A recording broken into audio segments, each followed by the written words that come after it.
राहुल गांधी की सदस्यता रद्द होने के बाद मुश्किलों में घिरी कांग्रेस को पिछले 2 दिनों में बड़ा झटका लगा है। वरिष्ठ नेता ए.के. एंटनी के बेटे अनिल एंटनी बीजेपी में शामिल हो गए। इसके अलावा दूसरा बड़ा झटका आंध्र प्रदेश के पूर्व सीएम किरण रेड्डी की बीजेपी में शामिल होने की खबर ने कांग्रेस को दी।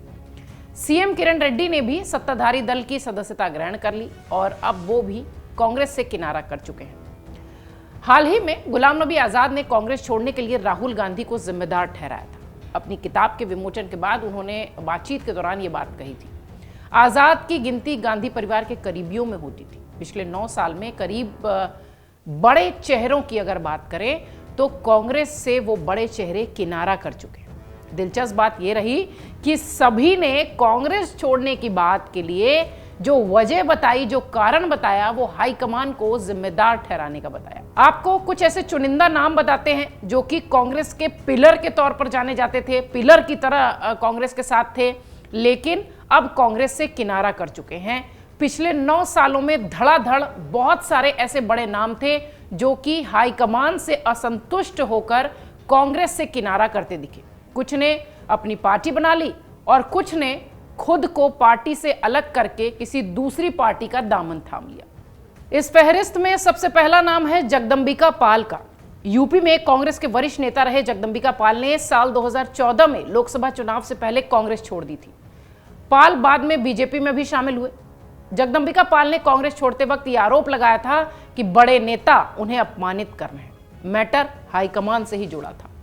चौधरी बीरेंद्र सिंह। अगस्त 2014 में हरियाणा कांग्रेस के दिग्गज नेता चौधरी बीरेंद्र सिंह ने भूपेंद्र सिंह हुड्डा से बगावत के बाद कांग्रेस से इस्तीफा दे दिया। बीरेंद्र सिंह ने हाईकमान पर अनदेखी का आरोप लगाया और बीजेपी में वो शामिल हो गए। मोदी कैबिनेट में मंत्री भी बनाया गया उन्हें। अजीत जोगी। साल 2016 में छत्तीसगढ़ के मुख्यमंत्री रहे अजीत जोगी ने कांग्रेस से इस्तीफा दे दिया। जोगी ने यह फैसला आदिवासी कांग्रेस के अध्यक्ष पद से हटाए जाने के बाद लिया था। इस्तीफा देते हुए जोगी ने भी यही बात कही थी कि कांग्रेस हाईकमान नेहरू गांधी की विचारधारा से भटक गई है। हेमंत बिस्वा शर्मा, जो आज बहुत मुखर हैं और कांग्रेस को लगातार घेरते रहते हैं। मुख्यमंत्री तरुण गोगोई से बगावत के बाद असम सरकार में मंत्री रहे हेमंत बिस्वा शर्मा ने 2015 में कांग्रेस से इस्तीफा दे दिया। हेमंत बीजेपी में शामिल हो गए और इस वक्त वो असम के मुख्यमंत्री हैं। हेमंत बिस्वा शर्मा ने भी आरोप लगाया था कि राहुल गांधी से जब मैंने अपनी समस्याएं बताई तो वो मेरी बात अनसुना कर अपने कुत्ते के साथ खेलने लगे थे। ये बात उन्होंने कांग्रेस से इस्तीफा देने के बाद कही थी। बड़ा नाम ओडिशा का गिरिधर गमांग। ओडिशा के मुख्यमंत्री रहे गिरिधर गमांग ने 2015 में कांग्रेस छोड़ दी। गमांग और ओडिशा कांग्रेस के तत्कालीन अध्यक्ष जयदेव जेना के बीच सियासी तल्खी दिखाई पड़ी थी और गमांग जेना गुट पर विश्वासघात का आरोप लगाया गया था। हाईकमान पर इसकी जांच कराने का आरोप भी लगा था। गमांग ने यह कहा कि कांग्रेस हाईकमान फैसला नहीं ले पा रही है, इसलिए मैं जयराम जी की करके निकलता हूं। इधर एसएम कृष्णा, कर्नाटक के पूर्व मुख्यमंत्री और मनमोहन सरकार में विदेश मंत्री रहे एसएम कृष्णा ने 2017 में कांग्रेस से इस्तीफा दे दिया। वजह एक के बाद एक देखिए, बड़े बड़े नाम हैं, लेकिन वजह यहां हाईकमान की अनदेखी ही है। यानी हाईकमान से असंतुष्ट होकर इन तमाम बड़े नामों ने कांग्रेस से किनारा किया। इस्तीफा देने के बाद एसएम कृष्णा ने पत्रकारों से बातचीत में कहा कि राहुल गांधी सरकार के कामकाज में लगातार हस्तक्षेप करते हैं। राहुल गांधी किसी के प्रति जवाबदेह नहीं है और अपनी मर्जी से पार्टी चला रहे हैं। ऐसे में मैंने कांग्रेस छोड़ना ही उचित समझा। शंकर सिंह वाघेला, गुजरात के पूर्व सीएम और गुजरात की सियासत का बहुत बड़ा नाम। 2017 में इन्होंने कांग्रेस से इस्तीफा दे दिया। वाघेला का इस्तीफा उस वक्त हुआ जब गुजरात चुनाव में कांग्रेस की स्थिति खासा मजबूत मानी जा रही थी। एनडी तिवारी, उत्तर प्रदेश के पूर्व मुख्यमंत्री और इंदिरा के जमाने के कांग्रेस के कद्दावर नेता रहे एनडी तिवारी ने भी 2017 में कांग्रेस छोड़ दी थी। कांग्रेस छोड़ने से पहले उन्होंने हाईकमान पर नासमझी का आरोप लगाया था। तिवारी ने इस्तीफा देने से पहले कहा था कि कांग्रेस हाईकमान हकीकत से कोसों दूर जा चुकी है, इसलिए पार्टी टूट रही है। विजय बहुगुणा, उत्तराखंड की सियासत का बड़ा नाम और पूर्व मुख्यमंत्री विजय बहुगुणा ने साल 2016 में कांग्रेस से इस्तीफा दे दिया था। बहुगुणा मुख्यमंत्री पद से हटाए जाने से खफा थे और कांग्रेस छोड़ते वक्त उन्होंने राहुल गांधी पर तीखा हमला बोला था। रीता बहुगुणा जोशी, यूपी में कांग्रेस की अध्यक्ष रह चुकी रीता बहुगुणा जोशी ने साल 2016 में पार्टी से इस्तीफा दे दिया। रीता ने इस्तीफा देते हुए कहा कि सोनिया जी हमारी बात सुनती थी, लेकिन राहुल गांधी के नेतृत्व में ऐसा नहीं हो रहा है। उन्होंने आगे कहा कि पूरे देश में कांग्रेस से लोग नाराज हैं, फिर भी राहुल गांधी वैसे ही पार्टी चला रहे हैं। अशोक चौधरी, अब देखिए धीरे धीरे देश के लगभग हर हिस्से से ये नाराजगी आई। बारी बिहार की है। अशोक चौधरी बिहार कांग्रेस के पूर्व अध्यक्ष और विधान परिषद के सदस्य भी थे। अशोक चौधरी ने 3 पार्षदों के साथ 2018 में कांग्रेस छोड़ दी थी। बिहार में कांग्रेस के लिए यह बहुत बड़ा झटका था। इस्तीफा देते हुए उन्होंने भी राहुल गांधी के नेतृत्व की क्षमता पर सवाल उठाया था। अब बिहार के बाद बारी महाराष्ट्र की है। नारायण राणे, 2016 में कांग्रेस हाईकमान से खफा होकर नारायण राणे ने अपने समर्थकों के साथ कांग्रेस छोड़ दी थी। राणे ने कांग्रेस छोड़ने के बाद पहले खुद की पार्टी बनाई और फिर बीजेपी में शामिल हो गए। कांग्रेस छोड़ते हुए राणे ने भी आरोप लगाया था कि राहुल गांधी सब कुछ जानते हुए भी महाराष्ट्र को लेकर कोई फैसला नहीं ले रहे हैं। संजय सिंह, गांधी परिवार के करीबी और अमेठी के कद्दावर नेता संजय सिंह ने 2019 में कांग्रेस से इस्तीफा दिया। राहुल गांधी से नाराजगी यहां भी वजह थी। इस्तीफा देते वक्त उन्होंने कहा कि कांग्रेस में 15 सालों से संवादहीनता है। राहुल गांधी के आने के बाद कोई भी फैसला सर्वसम्मति से नहीं लिया जाता, इसलिए मैं कांग्रेस को अलविदा कह रहा हूं। अल्पेश ठाकुर, 2018 में कांग्रेस छोड़ने वाले अल्पेश ठाकुर ने राहुल गांधी पर तीखा हमला बोला था। ठाकुर ने कहा था कि राहुल गांधी सच बात सुनना ही नहीं जानते। उन्हें अगर कोई बात पसंद आ जाती है तो उसी के हिसाब से वो फैसले लेते हैं। यूज एंड थ्रो की पॉलिटिक्स का जो काम है वो हाईकमान कर रही है, ऐसा आरोप लगाते हुए अल्पेश ठाकुर ने कांग्रेस से किनारा किया था। अगला नाम है राधाकृष्ण विखे पाटिल। 2019 लोकसभा चुनाव में करारी हार के बाद महाराष्ट्र में कांग्रेस को बड़ा झटका लगा था। विधानसभा में नेता प्रतिपक्ष राधाकृष्ण पाटिल ने पार्टी की प्राथमिक सदस्यता से इस्तीफा दे दिया था।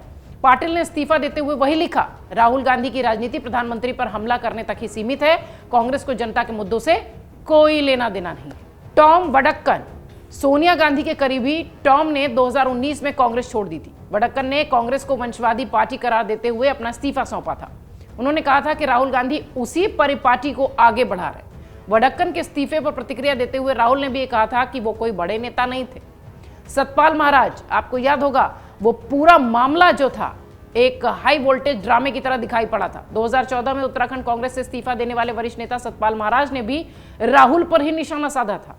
महाराज ने राहुल को एसी में बैठकर पॉलिटिक्स करने वाला नेता बताया। उन्होंने इस्तीफा देते हुए कहा कि राहुल गांधी आम जनता के दर्द को नहीं समझ पाएंगे, क्योंकि उनकी पॉलिटिक्स एसी कमरे में चलती है और वहीं खत्म हो जाती है।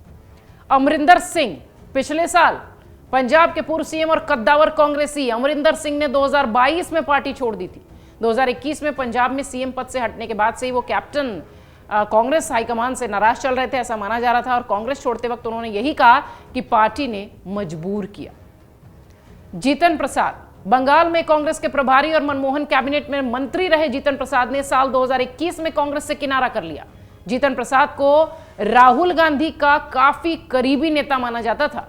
जीतन कांग्रेस के बागी गुट G23 के सदस्य भी थे, अगर आपको याद होगा तो। और पार्टी से इस्तीफा देते हुए उन्होंने एक साक्षात्कार में कहा कि कांग्रेस में काम करना अब मुश्किल हो गया है। और इस फहरिस्त का अगला नाम है ज्योतिरादित्य सिंधिया, जो कि दोस्त थे पर अब दुश्मनों की तरह बर्ताव करते हैं। राहुल गांधी और ज्योतिरादित्य सिंधिया को कहा जाता था कि इनकी दोस्ती पीढ़ी दर पीढ़ी चली आ रही है। 2019 में मध्य प्रदेश कांग्रेस में सबसे बड़ी बगावत ज्योतिरादित्य सिंधिया ने ही की, यानी दोस्त दोस्त ना रहा। सिंधिया के समर्थन में 27 विधायक बंगलुरु पहुंचे थे, जिसके बाद एमपी में कांग्रेस की सरकार गिर गई और कांग्रेस से इस्तीफा देते हुए सिंधिया ने कहा कि पार्टी में अपनी बात कह पाने के लिए नेता के पास वक्त नहीं। राहुल ने सिंधिया के इस दावे को खारिज भी कर दिया था। सिंधिया बाद में बीजेपी में शामिल हो गए और इस वक्त मध्य प्रदेश चुनाव में पूरी ताकत झोंककर राहुल गांधी पर हमलावर है। आरपीएन सिंह, राहुल गांधी के करीबी और पूर्व केंद्रीय मंत्री आरपीएन सिंह ने भी 2022 में कांग्रेस छोड़ दी। उस वक्त झारखंड कांग्रेस के वो प्रभारी थे जब वो कांग्रेस से अलग हुए। कांग्रेस छोड़ते वक्त आरपीएन सिंह ने राहुल गांधी की कोर टीम को लेकर सवाल उठाया था। सिंह ने कहा था कि पार्टी में व्यवस्था और विचार दोनों ही बदल गए हैं। एक्सट्रीम लेफ्ट से आए लोगों को पार्टी में तवज्जो दी जा रही है, जो हमेशा से पार्टी के खिलाफ रहे थे। हाईकमान बड़े पदों पर उन्हें नवाज रही है। यहां भी मैटर हाईकमान से ही जुड़ा था। इस कड़ी का अगला नाम है कपिल सिब्बल, जो कि अगर शायद उस वक्त कांग्रेस में होते तब राहुल गांधी को सजा भी नहीं हुई होती। हालांकि पिछले कुछ दिनों से जिस तरीके से वो हमलावर हैं, सियासी गलियारों में चर्चा है कि कपिल सिब्बल फिर कांग्रेस की तरफ जाएंगे। कांग्रेस के उदयपुर चिंतन शिविर के बाद कपिल सिब्बल ने 2020 में इस्तीफा दे दिया। सिब्बल G23 के सक्रिय सदस्य थे और कांग्रेस में बदलाव की मांग सालों से कर रहे थे। इस्तीफे से पहले सिब्बल ने राहुल गांधी पर निशाना साधा था। सिब्बल ने कहा था कि घर की कांग्रेस की वजह से पार्टी बर्बाद हो रही है, फैसला लेने में सबकी मदद नहीं ली जा रही है। इस फहरिस्त का अगला नाम वो नाम है जो कि चर्चा में आया तभी शायद इस पर ध्यान गया कि कितने कद्दावर नेता थे जिन्होंने कांग्रेस से किनारा कर लिया है पिछले 7-8 सालों में। हम बात कर रहे हैं गुलाम नबी आजाद की। बड़ा झटका कांग्रेस को गुलाम नबी आजाद के रूप में लगा था 2022 में। इस्तीफा देने के बाद आजाद ने राहुल गांधी पर तीखे हमले किए थे। उन्होंने कहा कि राहुल पार्टी के भीतर किसी की नहीं सुनते, मुसलमानों को महासचिव से आगे नहीं बढ़ाया जाता, इसलिए मैंने पार्टी छोड़ दी है। गुलाम नबी आजाद की पुस्तक में भी उन्होंने बहुत सारे खुलासे किए। पिछले दिनों लगातार चर्चा इस पर भी होती रही है कि गुलाम नबी आजाद ने अपने पुस्तक विमोचन के बाद यह बात कही कि राहुल से मेरे राजनीतिक मतभेद हो सकते हैं, हालांकि मेरी उनसे कोई लड़ाई नहीं है। इसके बाद उन्होंने बहुत सारी ऐसी भी बातें कही जिस पर तमाम कांग्रेस के नेताओं ने उन्हें जवाब भी दिया। बहरहाल पिछले 9-10 सालों में अगर देखा जाए तो कांग्रेस से बहुत बड़े बड़े चेहरे और विकेट किनारे हुए हैं और देश के लगभग हर हिस्सों में। और सबसे बड़ी जो वजह इन लोगों ने बताई है वो बताई है हाईकमान से नाराजगी। इन नेताओं के अलावा कई ऐसे बड़े नेता थे जिनको कि कांग्रेस में इस वक्त होना चाहिए था, वो शायद कांग्रेस के ग्रोथ के साथ उनका नाम भी जुड़ता। इनमें प्रियंका चतुर्वेदी, हार्दिक पटेल, रिपुन बोरा, सुष्मिता देव, विश्वजीत राणे, कीर्ति आजाद, ऐसे कई नाम हैं जिन्होंने कांग्रेस पार्टी से किनारा कर लिया, कांग्रेस से पलायन कर लिया, जिससे कि खासा नुकसान दूसरे राज्यों में कांग्रेस को देखने मिला है। उसके बावजूद भी अभी भी जिस तरीके की तस्वीर सामने आ रही है, ऐसा लगता है कि ये धड़ाधड़ विकेट गिरने का सिलसिला इतने जल्दी खत्म नहीं होगा, क्योंकि ये कई राज्यों के चुनाव का साल है और इसके बाद लोकसभा 2024 में अक्सर चुनावों से पहले पार्टी से पलायन और पार्टी में जुड़ना, बहुत सारे ऐसे नाम सामने आते हैं। ऐसा कहा ही नहीं जा सकता कि पार्टी से पहले दल बदल का कोई भी उदाहरण सामने नहीं आएगा, लेकिन ये जो नाम हमने इस रिपोर्ट में आपको दिखाया, ये वो नाम थे जिन्होंने कांग्रेस को बहुत नुकसान पहुंचाया कांग्रेस से अलग होकर। इसलिए शायद देश के दूसरे हिस्सों में कांग्रेस का जो परसेंटेज है वोटिंग का, वो भी कम होता जा रहा है। पिछले 9 सालों में तमाम ये बड़े नाम थे जिन्होंने कि कांग्रेस से किनारा किया और वजह सिर्फ एक, हाईकमान नहीं सुनते। अमर उजाला अब आपके टीवी पर भी। अपने स्मार्ट टीवी पर YouTube पर सर्च करें अमर उजाला, चैनल सब्सक्राइब करें और देखें ताजा खबरें, वो भी HD क्वालिटी में।